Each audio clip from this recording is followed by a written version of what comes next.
Much. Okay, so good afternoon. Welcome to August Healthy Happens Here webinar. We're so excited that you could be here today.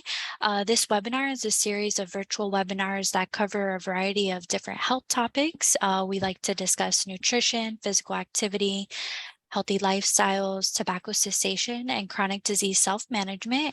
My name is Candace Schottenlohr, and I'm a health educator in the Office of Community Health and Planning here at the Florida Department of Health in Miami-Dade County.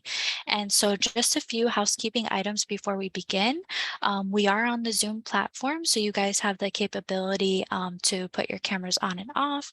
You also have access to the chat box, so if there's any questions you have throughout the event today, you can add them in there and we'll be monitoring that.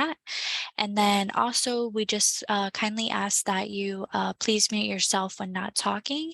And following the presentation, we'll have a short Q&A discussion where if you would like to unmute, you can also ask your question. And so again, thank you for joining us today. Today we're here to really gain a better understanding of what living with diabetes means with Dr. Fernando Diaz with Optum Health. He will share about what diabetes is and discuss with us different ways on how to manage living with diabetes. And so today's event is called Understanding the Basics and Living with Diabetes. And I'd now like to introduce our speaker for today, Dr. Fernando Diaz. He is a board certified doctor in family medicine and currently practices at Optum Health. He earned his medical degree from the American University of the Caribbean in St. Martin, and he completed his residency at University of Texas Southwestern Family Medicine in Dallas, Texas. And Dr. Diaz provides a focus on preventative care with his patients. With support and guidance working with Optum Health, they empower their patients to make the right health choices for lifestyle through routine visits, health screenings, and vaccinations. And so now I'll turn it over to you, Dr. Diaz, to get us started for today. Thank you so much. Thank you so much, Candace. Can you guys hear me okay?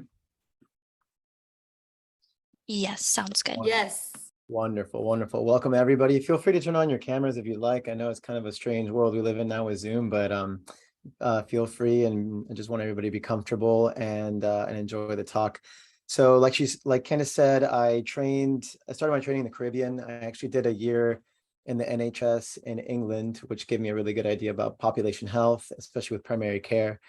I finished my clinical rotations in New York, which is a whole other culture of medicine over there, and then I did my residency training in Texas. So I've been around quite a bit as far as culture goes, and practicing medicine. And now I'm back in Miami where I grew up. So I'm Cuban from Miami, born and raised, and through Optum, actually, we're a company that originated in Texas, and I was able to transfer to the company, and I'm here now in Miami. So that's a bit about me. One other thing to know about me is I am obsessed with food and cooking, and for me, food is something it's just like transcendental, and it's what connects everybody. I think if you're going somewhere you've never been, the best way to learn about that person is to eat with them.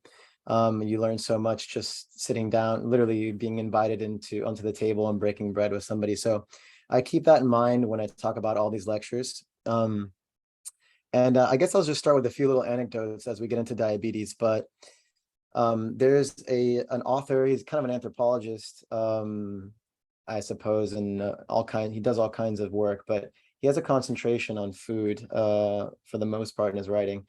And his name is Michael Pollan, and he has an amazing book called In Defense of Food. And he later, they've made a documentary on Netflix called Cooked. He does an amazing job of kind of, in a short period of time, illustrating the breakdown of the relationship we have with food and the earth as people, and how the processed food industry is really kind of like taken up that space. You know, with the world wars, our men went off to fight, our women for good reason as well, because now there's everybody. It's great to see everybody kind of just like have equal opportunities, or for the most part, in professions. So what ended up happening, and what I'm trying to summarize here, is that the processed food industry said, hey, mom's not staying home anymore, you should continue your career, we'll take over. And that's when TV dinners and all these crazy things started. And another huge thing is healthcare legislation. So not to get into a huge rabbit hole, but we're about 60 years deep almost into this experiment of allowing other people to make our food decisions for us. And it's made things so complicated.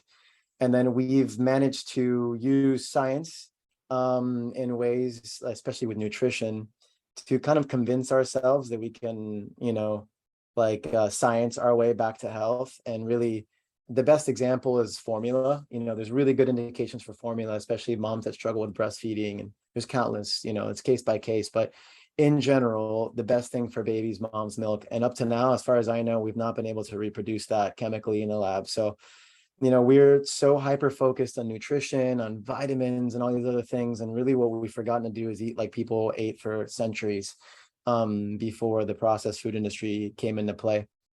So I like to preface this whole talk with that because diabetes is ubiquitous in the Western world, especially post-war Western world. In societies where we can just walk to any store and what grandma used to have to make from scratch, we can go buy an apple pie right now as soon as we're done with this lecture and eat it to ourselves. So it's really important to preface this lecture, I think, with that.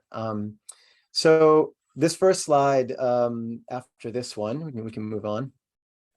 Thank you so much. This is so these are slides I get from the company, and they're pretty good. I use them, but I think I'll be using them in different ways probably than they expected. But so this, I guess what they're trying to say here is diabetes doesn't discriminate. Anybody can have diabetes, young, old.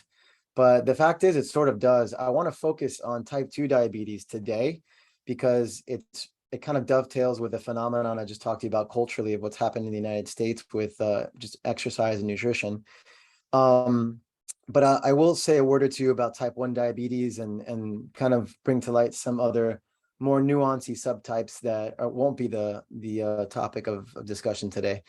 So, we see a bunch of little people here in this picture, and it's true, diabetes does affect all age groups. Typically, when we see it in the younger children, it's diabetes type 1. And in diabetes type 1, it's an autoimmune attack. It's your own immune system, unfortunately. They lose the plot and the T cells get it all wrong and they basically attack our own tissues.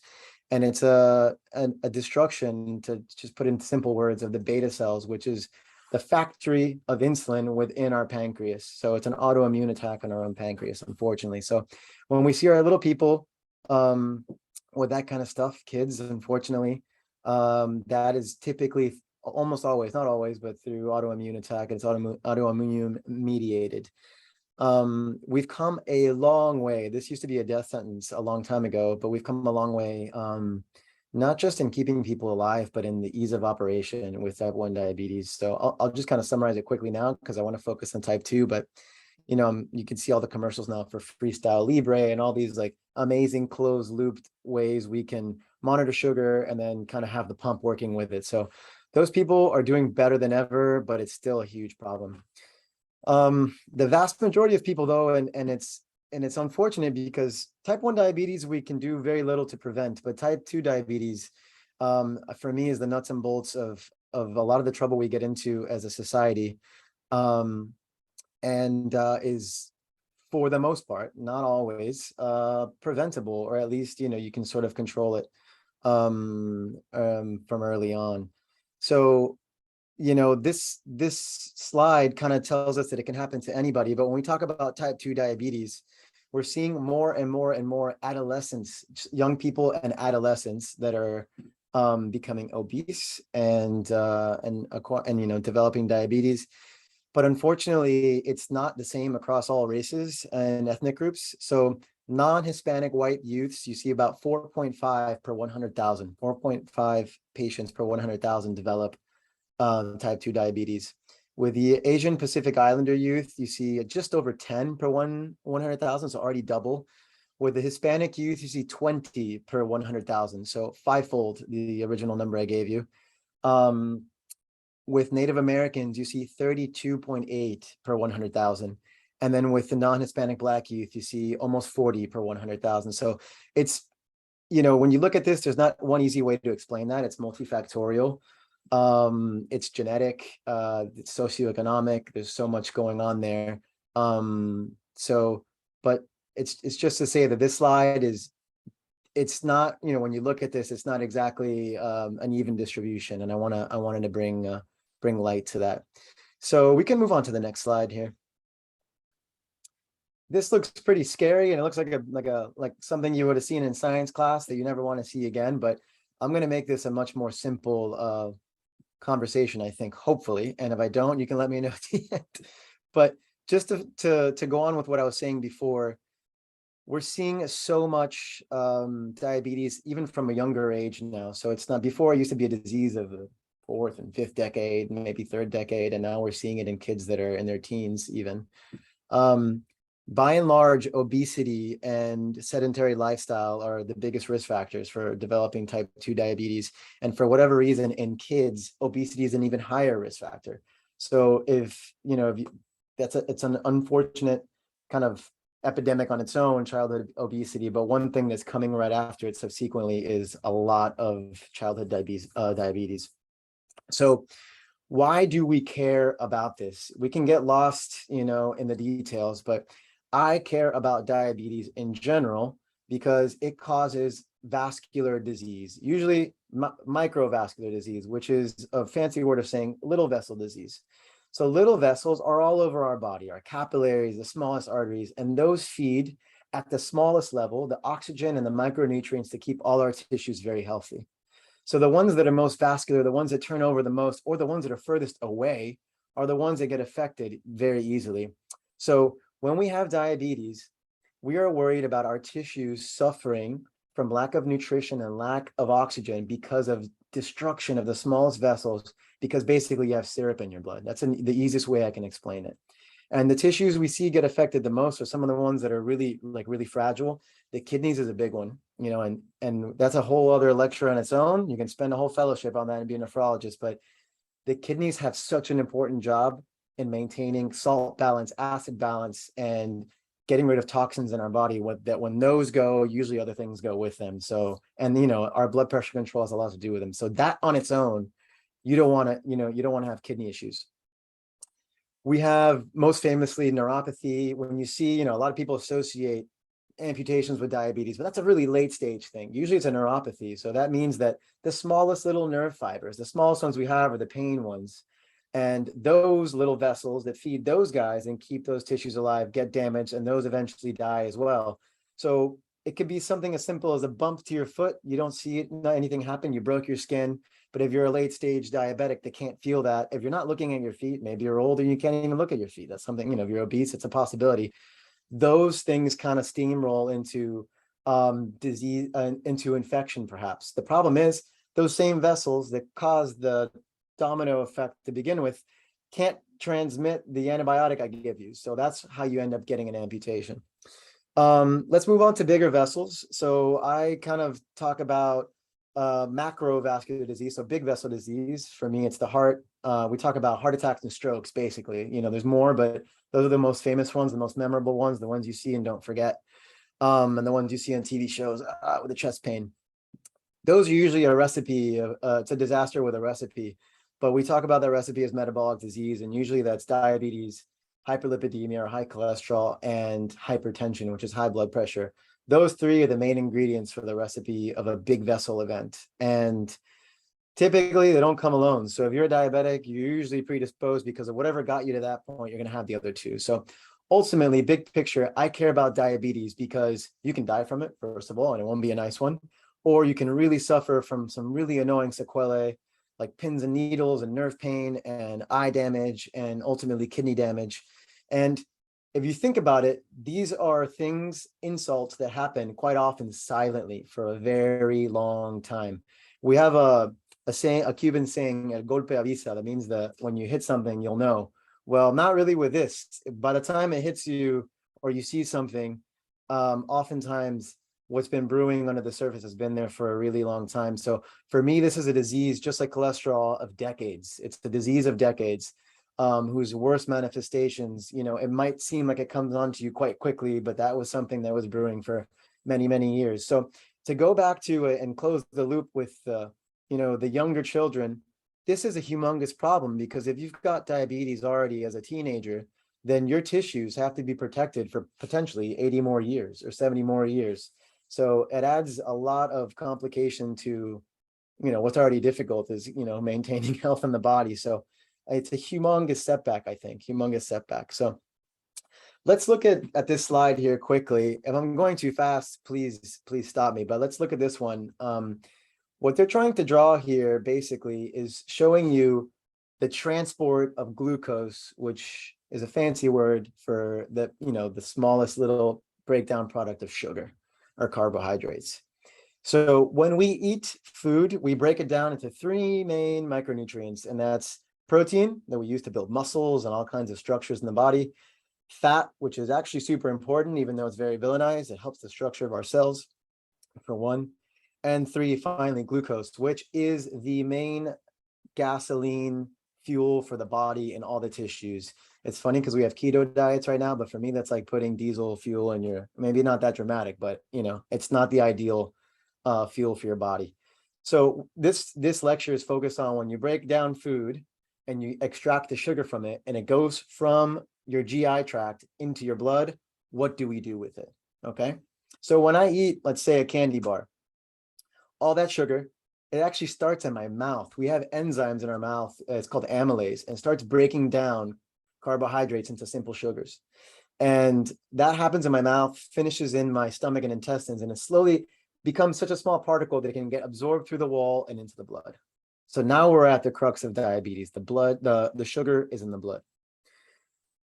What this diagram is trying to show you is that it's not so simple. It's not like, okay, the blood is there and all these fancy blood vessels I talked about, the little ones that send the nutrients to the tissues, they just kind of bathe them with the sugar, right? That's it.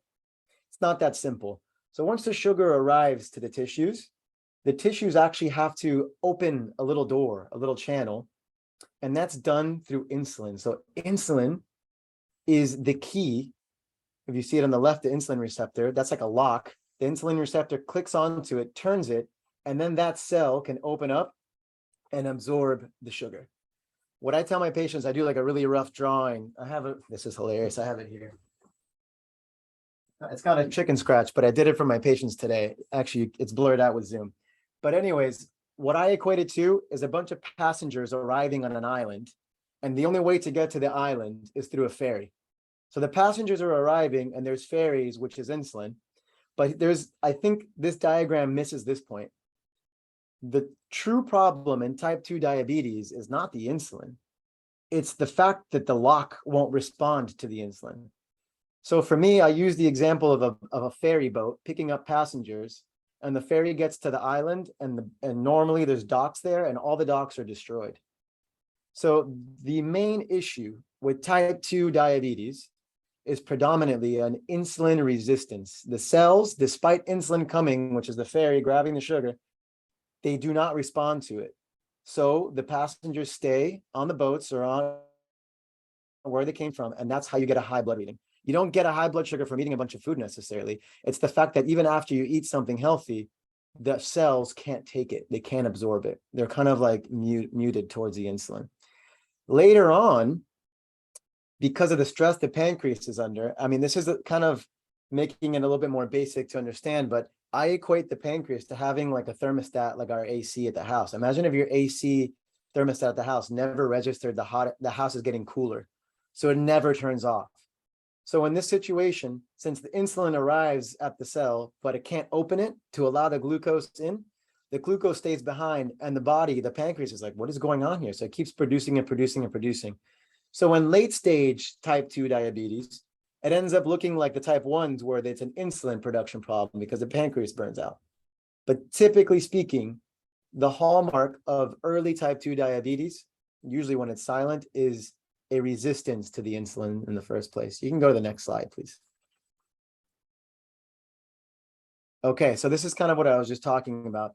Insulin is made in the pancreas, and it's basically, like I said, the ferry. It picks up the passengers and takes them to the island, be it a muscle cell, a fat cell, anything. They all require sugar as fuel. So it says it here pretty simply. Diabetes is the body's inability to produce, usually that's type 1 or late type 2, or respond to insulin. That's the crux of type 2, the response to it, okay?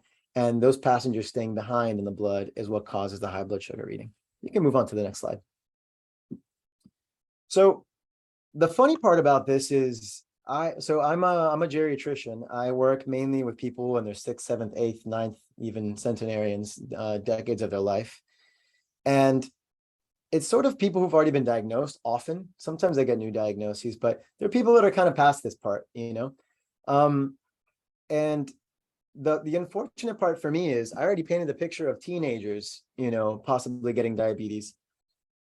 What we see in America is that a lot of mid-20-year-olds, especially, you know, once they're off of their parents' insurance and then they go into the wild, unless they get a corporate job, they don't have insurance. You know what I mean? So a lot of people are missing these screenings until they get into the 4th or 5th decade of life. I mean, what if you're a musician? What if you're an artist? You might not ever have access to this unless things get bad. Oftentimes, those are or the stubborn people. Obviously, I'm kind of one of those. I don't like going to the doctor, but oftentimes the people that arrive to this slide are people that have kind of avoided the routine screening. So really, to get to these symptoms, which are extreme thirst and frequent urination, fatigue, blurred eyesight, and then the slow healing, which we talked about already, these are people whose blood sugar floats really high, like pretty high. And oftentimes, before you can even feel any of this kind of stuff, the change is so slow that your body adjusts and you become a diabetic, maybe without even feeling any of this. So that for me is even scarier than these symptoms. The fact that many people develop the disease without feeling anything. It's silent. We can move on to the next slide. So these are some not rough, really, we use these, but we don't often use the fasting anymore. Typically what we use in the clinic is the A1C test.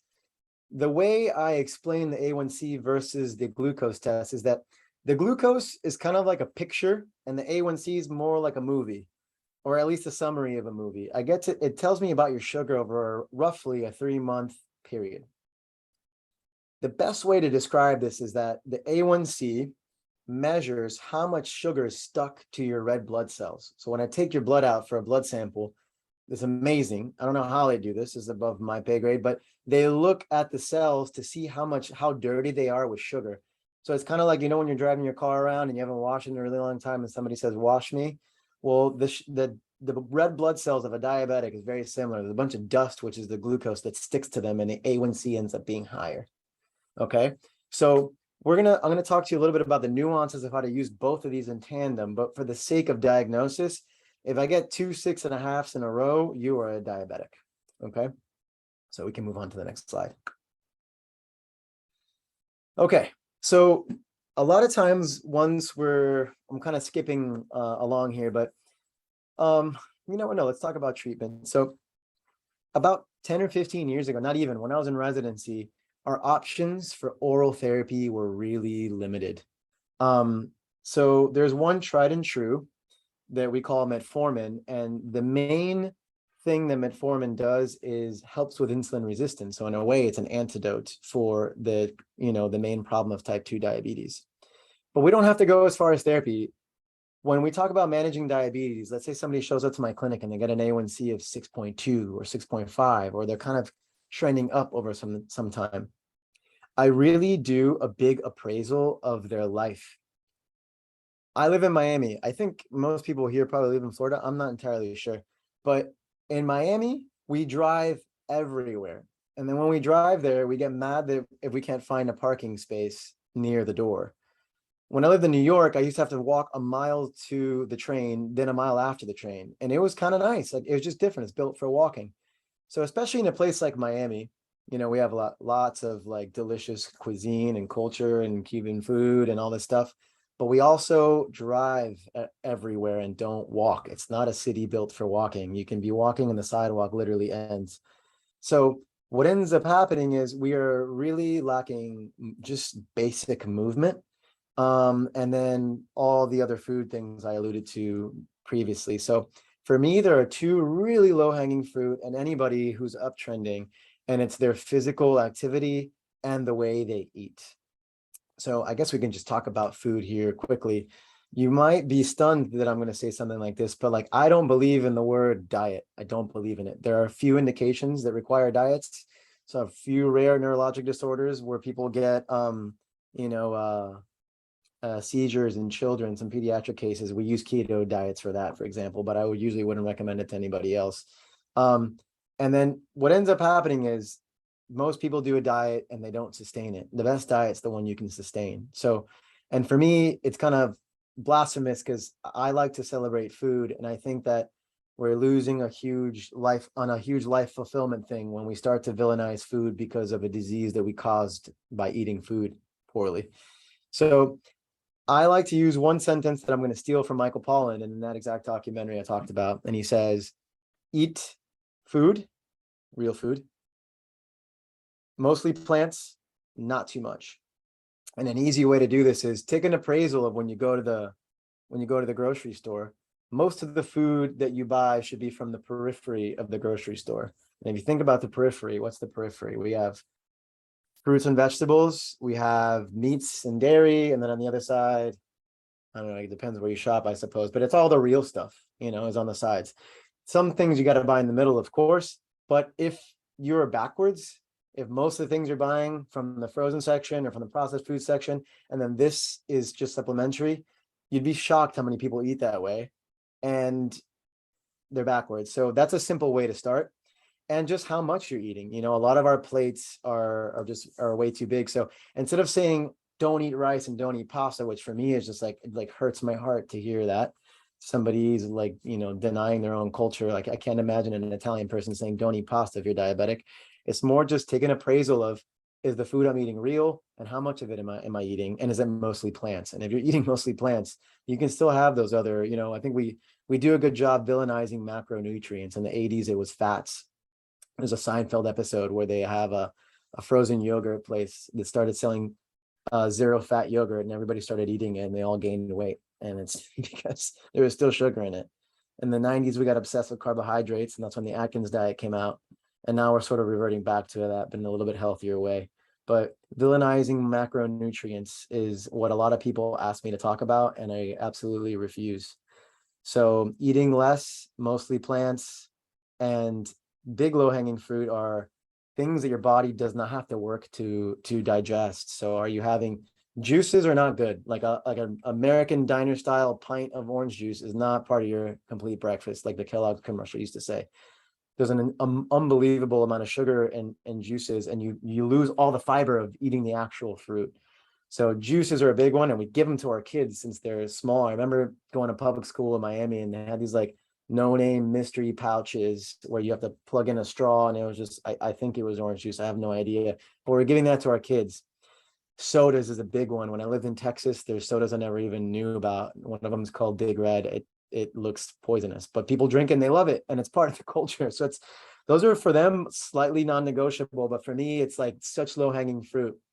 So those I'm pretty strict about. Ingestibles, especially liquids that are not water, or coffee, or like, in moderation, those are like, try to tone down, but really don't try to villainize food at all. And then if you want a nice dessert, that's really nice. Just, make it. Learn how to make it, or keep it for special occasions. I'll use one more small anecdote. There was a word association thing that they did as a study. And one of the pictures that came out was French people versus American people. Well, it wasn't a competition, it was just a comparison.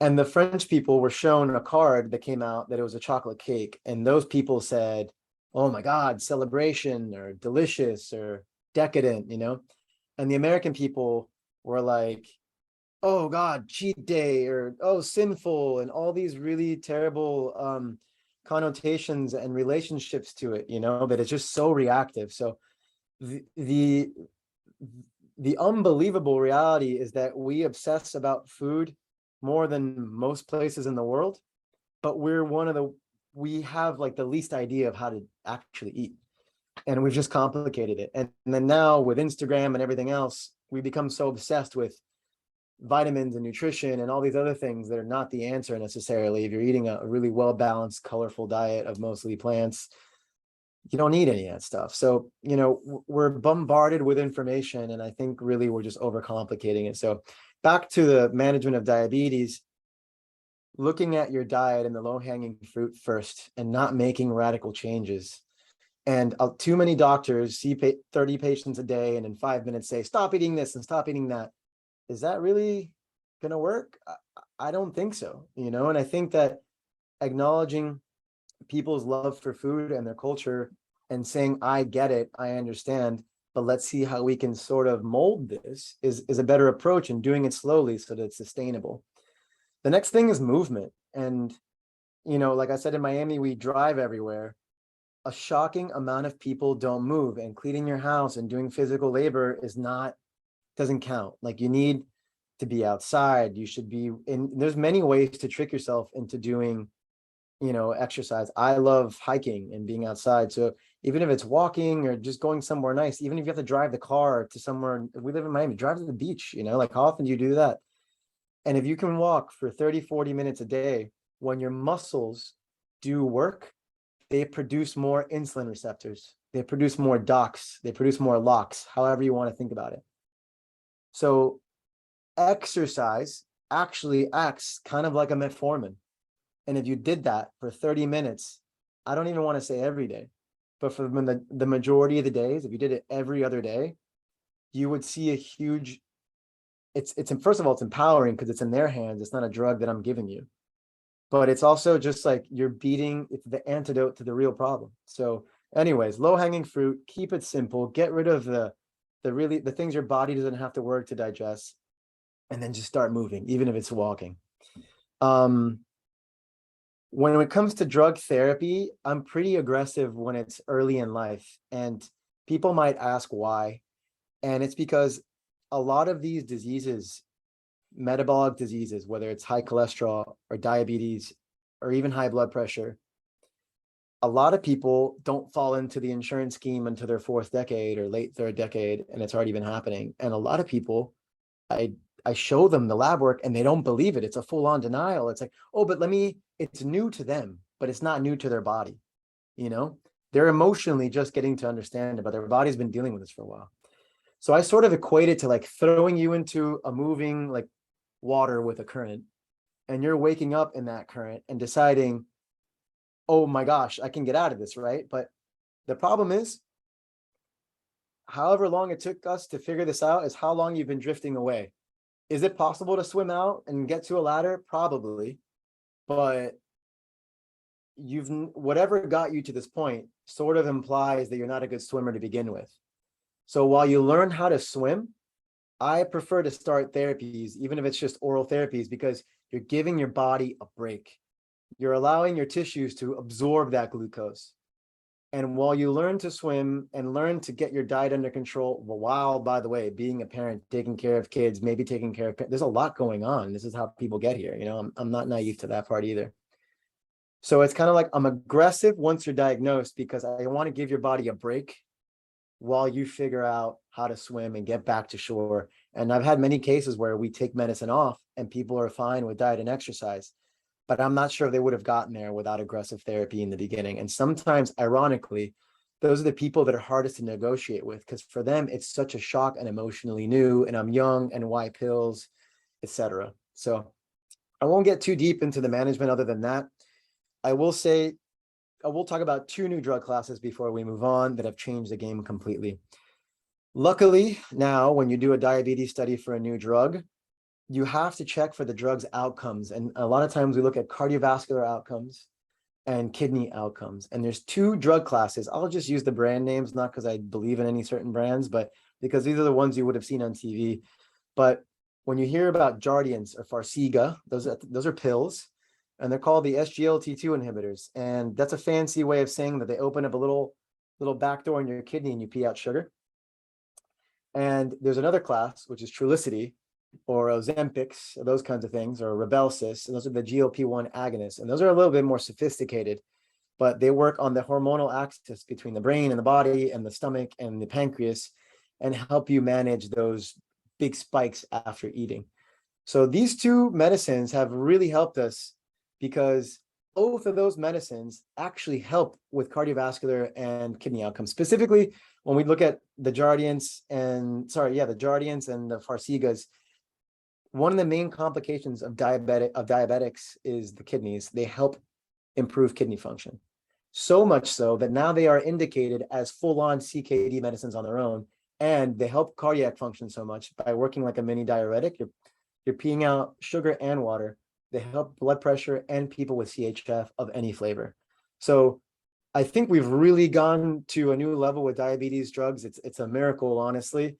And the cool thing is, and helps me be more aggressive with younger people, because I can count the amount of people I've initiated on insulin in the past 3 years on one hand. These new drugs are so good and offer so much, efficacy, that we're really in a new phase of treating diabetes. So what does that mean? Go in and get diagnosed early, because we can help you swim while you learn how to swim. Next slide, please.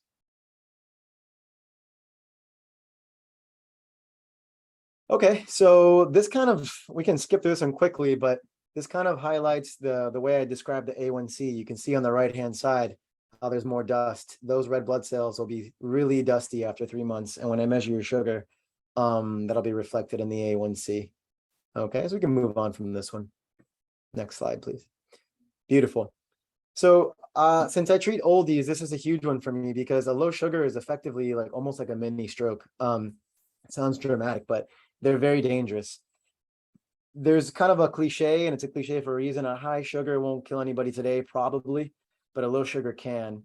And thank God for these new drug classes, because when we used to have to use insulins or older drugs like glipizide and those kinds of things, which basically it's a pill, but it tickles your pancreas and it tells it to make more insulin.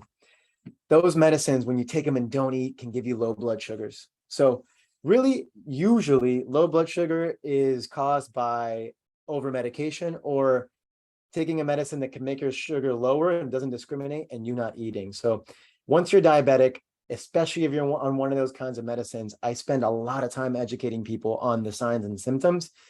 And a lot of people that are not using insulin kind of don't check their sugar, but it's important to you for many reasons. And one of them is that if your morning sugars start coming out a little on the low end, maybe you don't feel these symptoms yet, but they might be coming out 70, 75, 80.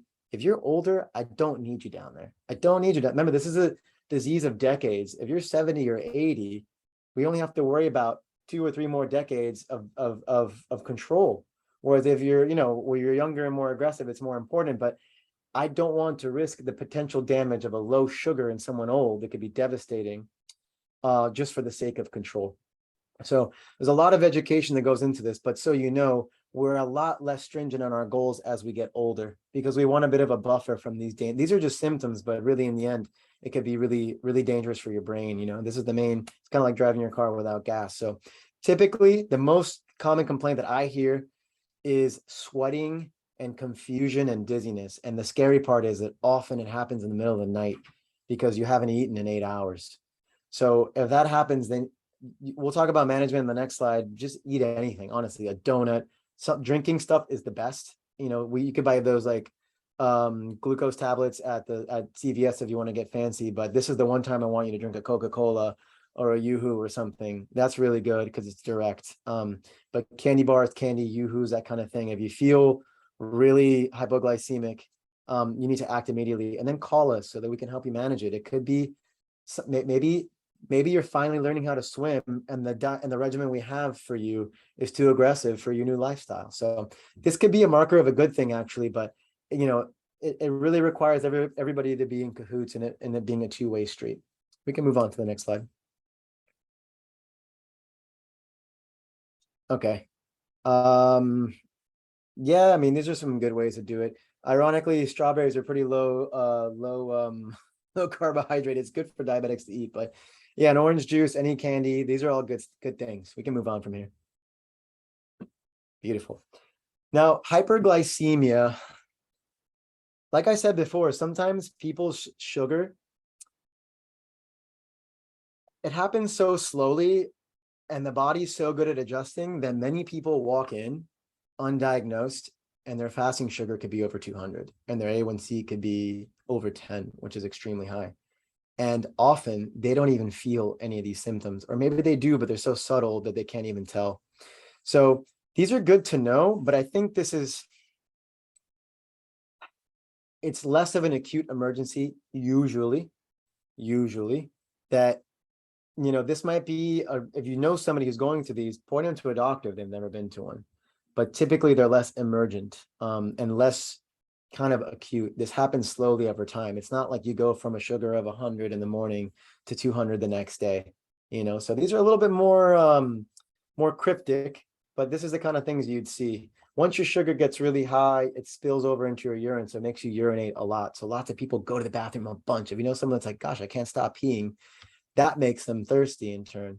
So those are the biggest ones: thirst, excessive urination, dry mouth. Sometimes if it's really high, you get blurry vision, but those are pretty much the most common ones: thirst and lots of urination. Next slide, please.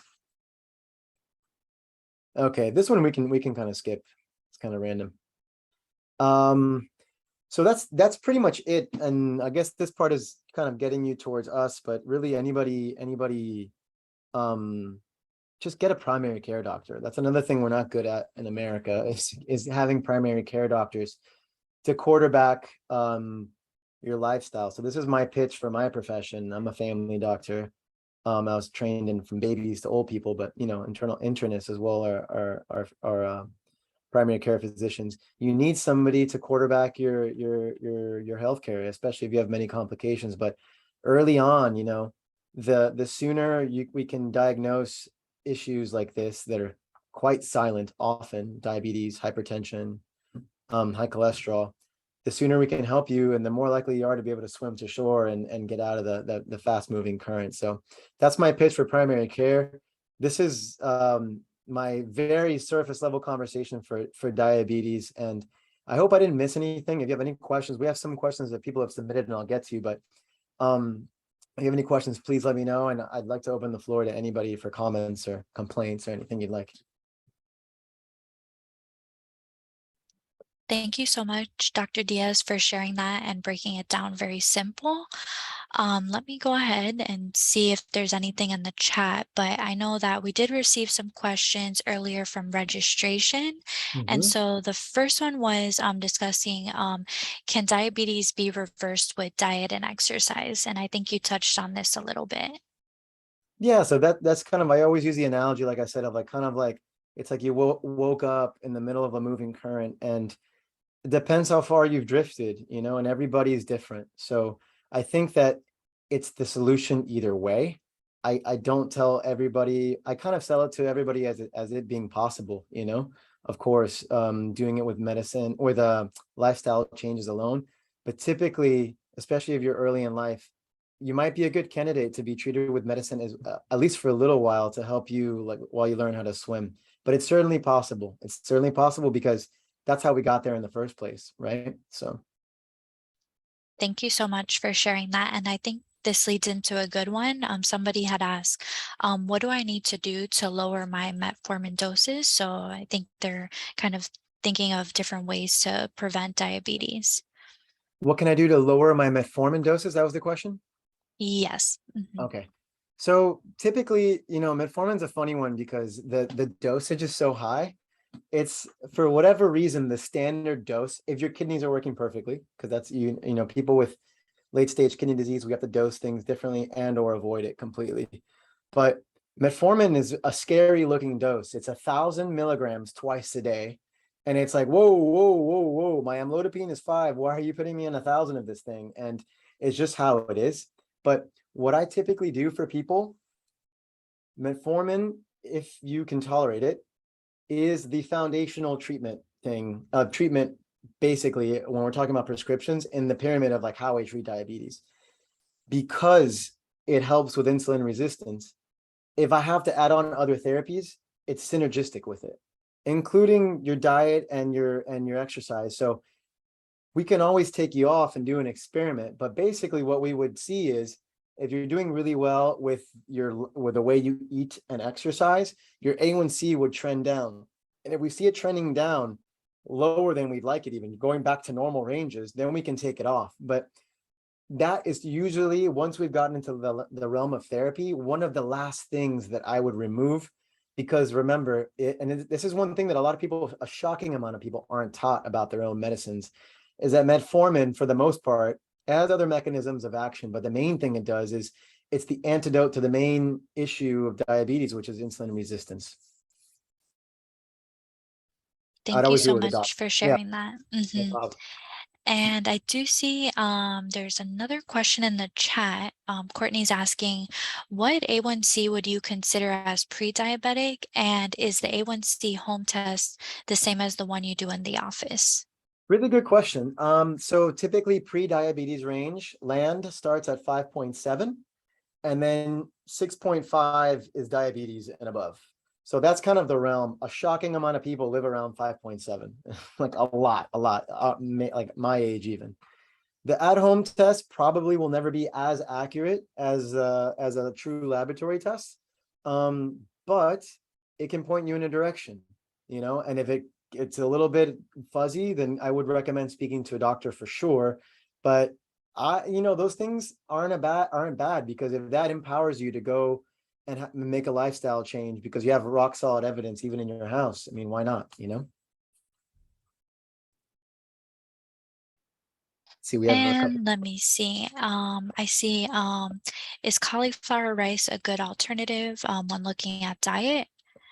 Yeah, so that's a really good question. Again, I like cooking. If I didn't do this, I'd probably be in the culinary field, but I've worked in it a while and it's too crazy for me. But I really hesitate to tell people to substitute whole food groups for other ones. Will it help? Yeah, of course it would help. And I think it's a good alternative because it's not like a fake food, it's actually cauliflower. But I think that, remember, glucose is the main fuel for our body. So eradicating it is not the best idea. If you want to get super technical, there's things that have better glycemic index than others because there's sugar in a bunch of stuff, not just starches. And starches, I'll give it to you, starches are some of the ones that give us sugar most easily and without any digestion, basically. But I just think that value for money, unless you're completely out of control, there's probably lower hanging fruit in your life than just having a small portion of rice that you would enjoy with some beans or something. So I think that it's up to you. I still have rice, but I just choose my starches. Instead of having rice and beans and yuca or rice and beans and potatoes, I just choose one starch that day. So it's more about quantity without villainizing entire food groups if possible. Thank you. I see another one from Cheryl. What about diabetics and intermittent fasting? If you could share a little bit about that. Really good question. So intermittent fasting is in it's a huge fad right now. Technically, what we talk about with intermittent fasting is time restricted eating, because fasting really implies more than like a day or 2 days. Some people do that. It's a whole other longevity medicine thing where you're trying to trigger apoptosis and getting rid of, in theory, cells that are like not necessary. That's for like elite level athletes or people with like almost no low hanging fruit. When we look at time restricted eating, there is some evidence to show that it does help with the processing of glucose and insulin resistance.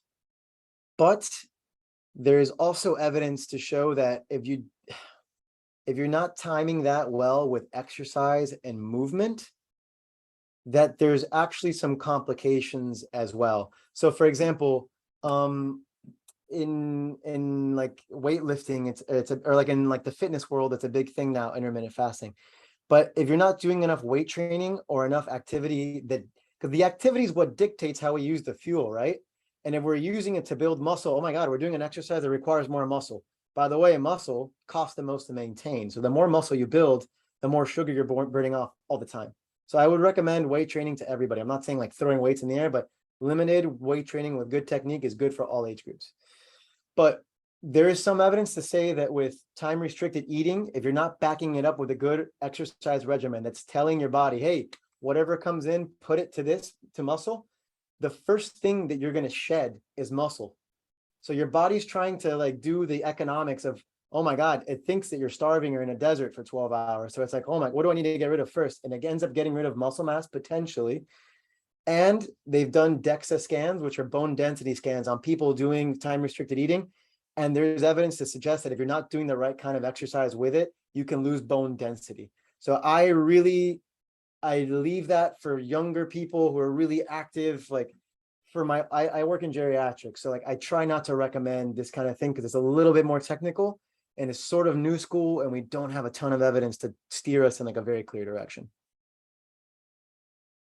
Thank you No so much for sharing about that. Um, problem. Let me just double check. I think there's one more question that ties back to what we had received earlier, and then we'll probably wrap up with some updates. So they're asking, is there any holistic alternative to medication? And the other question was if you could share other ways to prevent diabetes in addition to diet and exercise. Absolutely. So I have this beautiful book that was given to me in residency. I did the complementary and alternative track in my residency, which talks about all this kind of stuff. And there are things that we can use for diabetes. Um, I saw somebody mention cinnamon. Some people talk about aloe and that kind of stuff. Again, like I think that the one caution I would give to, I mean, cinnamon's pretty harmless, obviously, right? But it does have, I think it can affect blood pressure if I remember correctly. The one thing I will say about going into the realm of supplements and vitamins, not that like I'm a huge like FDA is right in everything they do person, but one thing about FDA approved drugs is they're standardized. And almost all supplements are non-standardized. So if you have and you're not getting like the pharmaceutical information about interactions. So if you're already on another medicine, be super careful about whatever supplements you buy and show them to your pharmacist, because many natural things, something as simple as grapefruit juice, which people use for blood pressure and all kinds of things like that, and it's a natural diuretic. Grapefruit juice can affect the way our enzymes in our body process the other medicines we take. So be super careful if you're already taking other medicines when you go the holistic route, because there might be some interactions. Talk to, not all doctors are like cool with it. You know, I'm okay with my patients doing it as long as we talk about it openly. So always be honest, or talk to a pharmacist, first of all. And second of all, I honestly think, again, like, just to keep things simple for the sake of this talk, there's so many low-hanging fruits in people's lives that before you go to a supplement, look at the big picture and like, what can I be doing better? And one of them is just like, we work so much, all of us here, that like probably movement is the first one that's going to be the biggest deficit in our lives. So I would look at that first for sure. And I consider, by the way, exercise a holistic treatment for diabetes, period, full stop. So yeah. Sorry if I skirted around some questions. I'm trying to be a little political about some of them, but this is my approach typically. Thank you so much for sharing that information. And I do see in the chat, so we have recorded this session for today and we'll be uploading it to our YouTube channel. And so if you have not visited that, it's Consortium for a Healthier Miami-Dade. You would just plug that into YouTube, and I will definitely send out the link with the evaluation and any contact information from Optum Health that I see people are asking. And so with that, we thank you so much, Dr. Diaz, for presenting today. And I just wanted to share a few quick updates with everybody on the Healthy Happens Here series.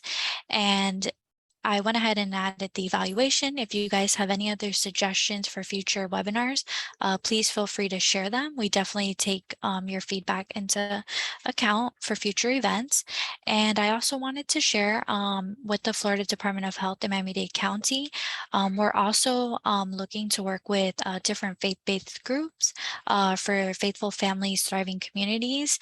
And really, this is a curriculum, 9-lesson curriculum that provides families, individuals, and the community with skills to really eat better and making healthy meals at home, and really building that into their lifestyle. And so if you know of any faith-based groups that might be interested in working with us, we have shared Melissa Mayton's contact information, and we would definitely be happy to partner with you on that. And then lastly, in our office, we're also getting ready to host the Bounty of Health Summer Bash. And this will be on Saturday, August 27th from 10 a.m. to 2 p.m. at the Homestead Miami Speedway. And it will be a day full of lots of fun, really building off healthy lifestyles, nutrition, and physical activity. And so definitely come and join us that day to really check out. We'll be doing different food demonstrations and having food and different raffles on site. So we hope that you all can join us. And without anything else, that's it for today. We thank you all so much for tuning in. And if there's any other questions, make sure to complete the evaluation and include. Thank you so much, everyone. Have a great day. Thank you all.